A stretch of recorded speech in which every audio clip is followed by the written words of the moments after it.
Centimetre subtend an angle of 120 degree at the centre. एक circle है और उसके सेंटर पे कितने का एंगल लिया गया है? 120 डिग्री का। ये एक कॉर्ड है जिसमें सर्कल की रेडियस कितनी दी गई है?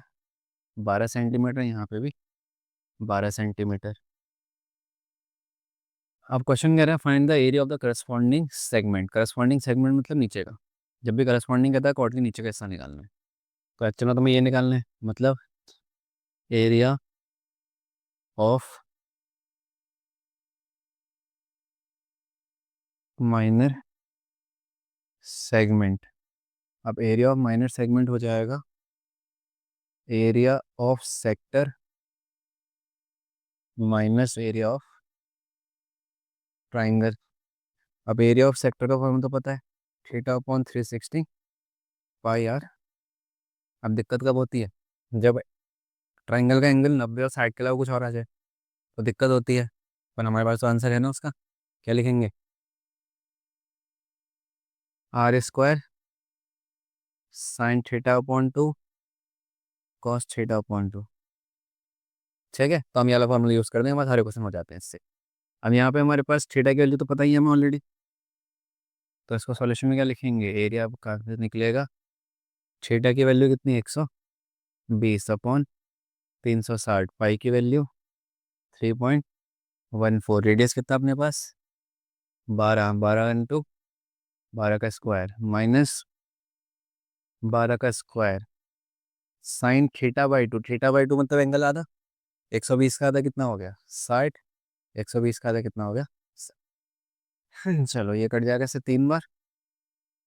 दोनों में से 12 का स्क्वायर कॉमन हो जाएगा, क्या बच जाएगा? 1/3, 3.14। 12 का स्क्वायर कॉमन, साइन 60 की वैल्यू कितनी थी? √3/2 और कॉस 60 की वैल्यू होती है 1/2। ये हो गया, कितना हो गया? 12 का स्क्वायर 144, 3.14 डिवाइडेड बाई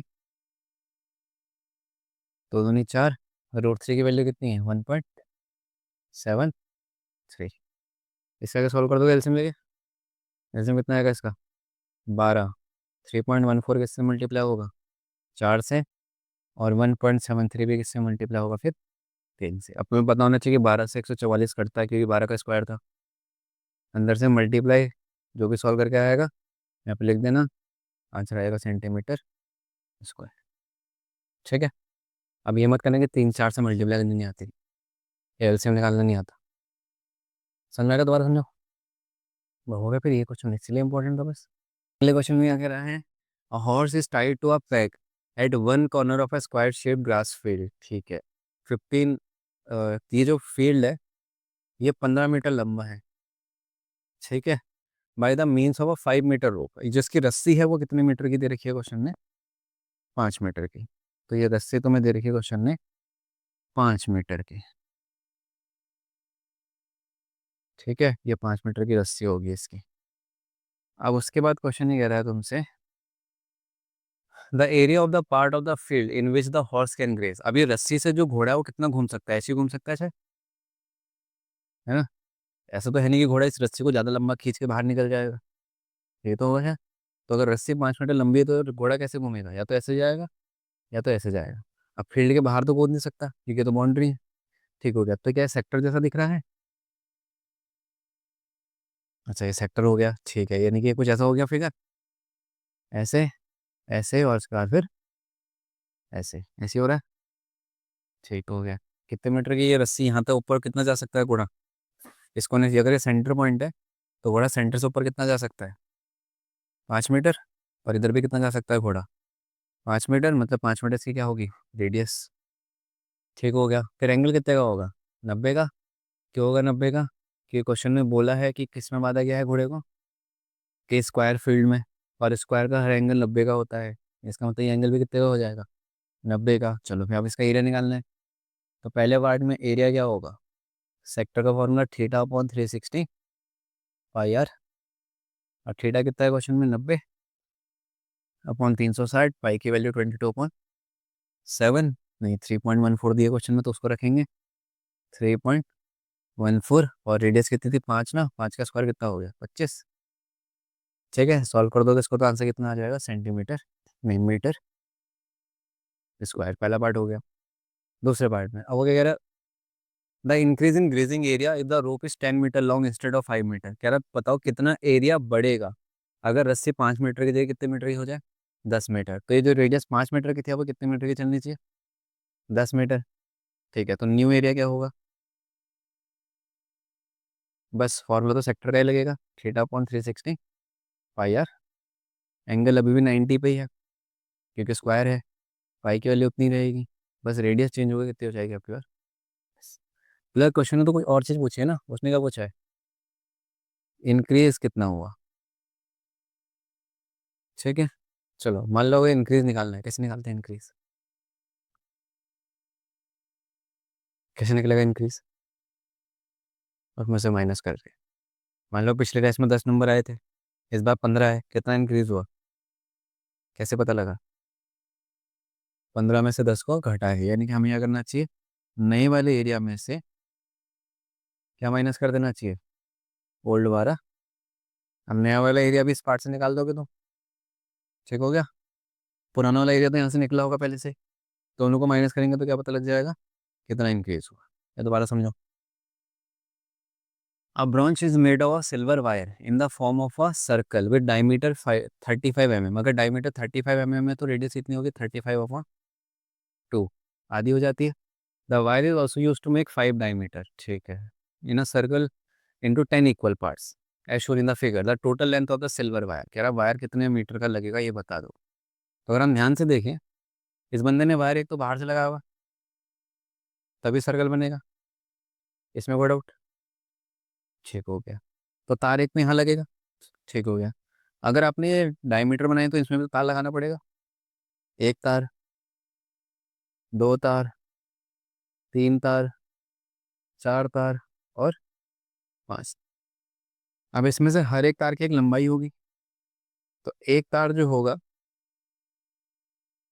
ये कितने का होगा, 35 mm का,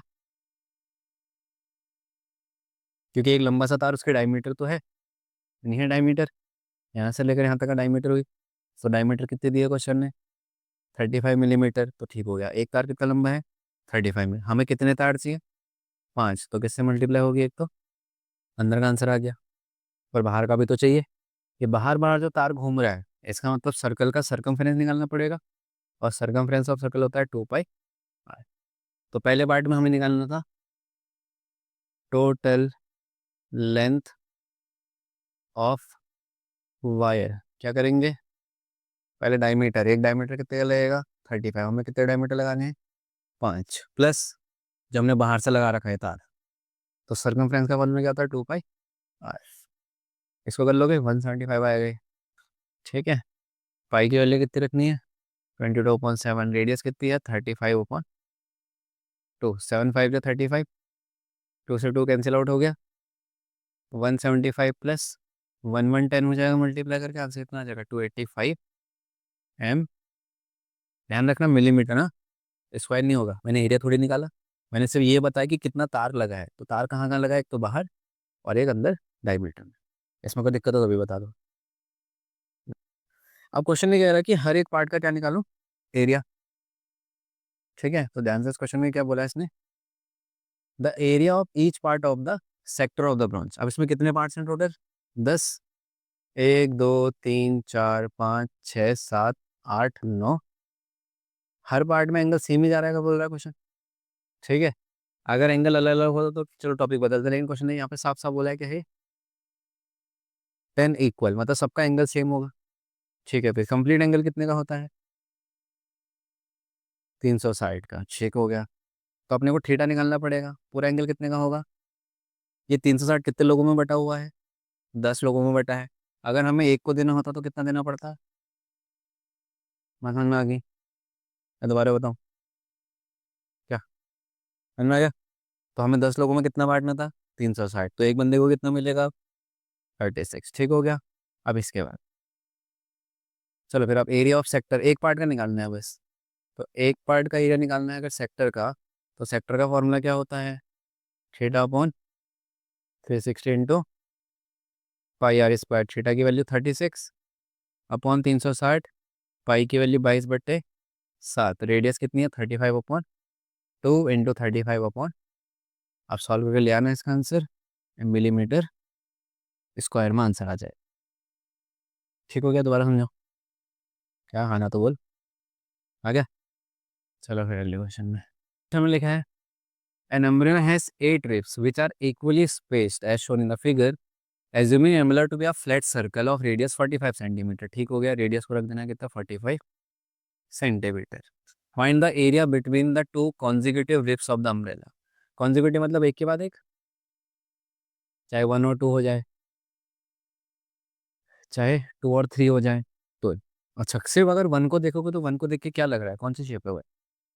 ये सेक्टर बिन देखा एक बार, ये रेडियस, ये रेडियस, ये हल्का सा कर्व, क्या है?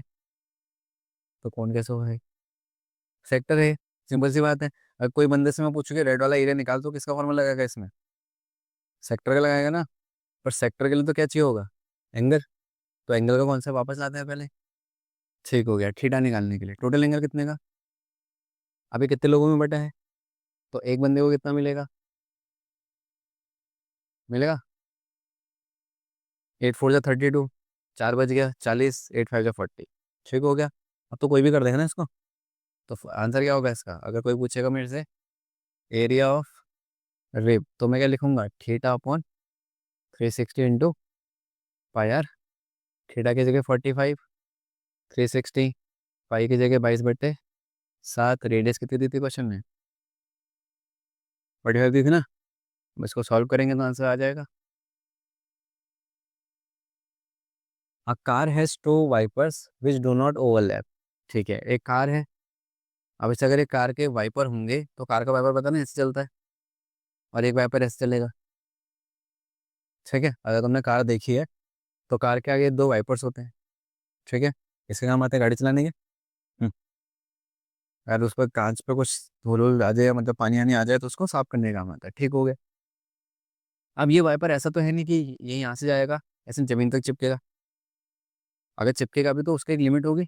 अगर ये वाइपर यहाँ से चला तो यहीं तक तो जाएगा, इसके आगे काम फिर दूसरा वाइपर करेगा। गाड़ी में 2 वाइपर होते हैं, यानी कि एक वाइपर मैक्स टू मैक्स ऐसे घूम के यहीं तक जा सकता है, क्योंकि इस क्वेश्चन में बोला कि एंगल कितने का जा सकता है इसमें 100।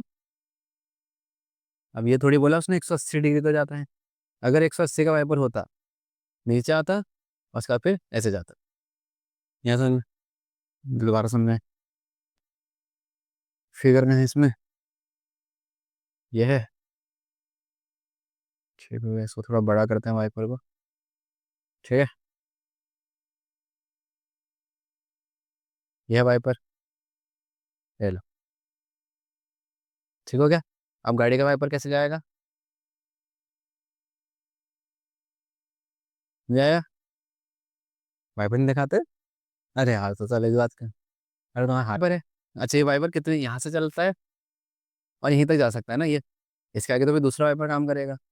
अब 180 डिग्री थोड़ी जाता है, सिर्फ कितना जाता है 115, मतलब नीचे तक नहीं चिपकता वजह से। ठीक हो गया। अब जब ये ऐसे चल रहा होगा, साइड करते हैं, तो ये कोई ऐसा काम कर देगा मेरे लिए, ऐसे घूम के ऐसा वाला है, नहीं कर देगा? इतना तो कर रहा है काम है।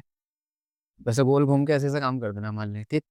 अब यहाँ पे इसने क्या बोला, ये जो वाइपर है जब ये ऐसे साफ करता है गाड़ी को कितने डिग्री है, 115 डिग्री पे, तो बताओ ये कितना एरिया साफ कर सकता है, each swipe of the blades. मतलब जब दोनों ब्लेड चलेंगी तो कितना एरिया स्वाइप कर देंगे। अब इसको देख के बताओ ये कौन सा फिगर है, सेक्टर है। इस सेक्टर का एरिया निकाल सकते हैं हम आराम से। ठीक हो गया। तो इस पार्ट का अगर कोई एरिया पूछेगा मेरे से, सिर्फ में ये लिखना, total area clean at each swipe. क्या फॉर्मूला लगेगा सेक्टर का, theta upon 360 into pi R. पर क्या इस गाड़ी में एक ही वाइपर है, 2 है ना। तो अगर एक इतना करेगा तो 2 के लिए क्या करूंगा, इसको इंटू 2 कर देंगे। अब थीटा कितना रखेंगे हम, 115/360, पाई की वैल्यू। और रेडियस कितनी है इस क्वेश्चन की हमारे पास, 25। बोला ना उसने, ये जो ब्लेड है कितनी लंबी है, तो ये 25 सेंटीमीटर रख दिया जाएगा यहाँ पे। और 25 का लास्ट में क्या कर दिया जाएगा, स्क्वायर और 2 से मल्टीप्लाई। जो भी आंसर आएगा उसको लिख देंगे हम सेंटीमीटर मतलब ये गाड़ी इतना एरिया कवर कर सकती है।